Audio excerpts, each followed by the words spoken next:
how to fix Instagram enable to load images from gallery in less than 1 minute. So all what you have to do, guys, is very simple. Open the settings on your phone, go to the apps manager, go to your apps.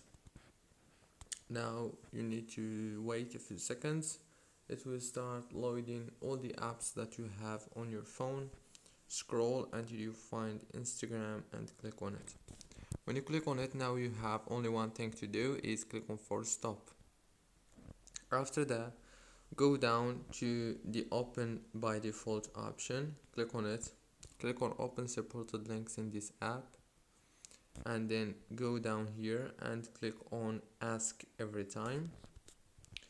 Now go back, turn off your phone and turn it on, and the problem is gonna be fixed.